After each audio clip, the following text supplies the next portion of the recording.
So every gym teacher I've ever had in school will be very shocked to find out that I grew up to be a runner.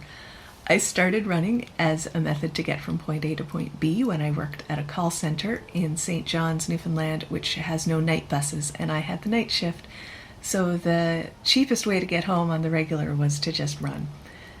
Then after a few years, I went to cheer my cousin on when she ran the half marathon at the Montreal Marathon, and I was really inspired.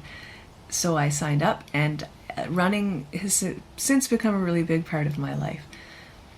So during the pandemic, all of those road races, those group races, were canceled, and that's when I wrote this song. So I just kind of sat down and thought about all the things that I love about running a road race, and like all the things. I'm really into Alexander technique as a musician, and there's a teacher in Montreal who also teaches Alexander technique for runners.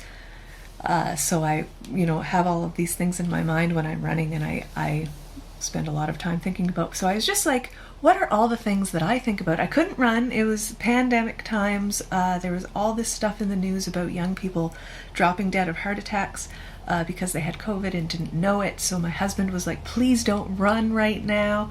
So I was just kind of really missing running, and I was missing running itself. I was missing running the races. So I sat down and I thought about all the things, and I thought about like what I focus on when I'm running.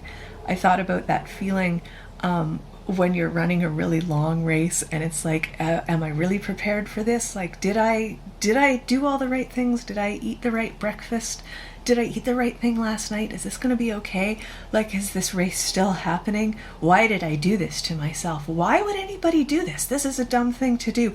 Oh my gosh, there's the end. And that just kind of thrill. And then the moments where you just soak in the sun. And I really love that feeling of being alone. Like, it's very like you're here on your own, but there's 10,000 other people, perhaps, depending on the race, that are also there by themselves. I don't know, it's really neat. It's a neat thing. So this is I actually get emotional singing this song because that whole group race thing that has been not happening for 2 years, this is probably, I get a little bit emotional. I got a little bit emotional when I was writing it. But anyway, I hope you enjoy this one.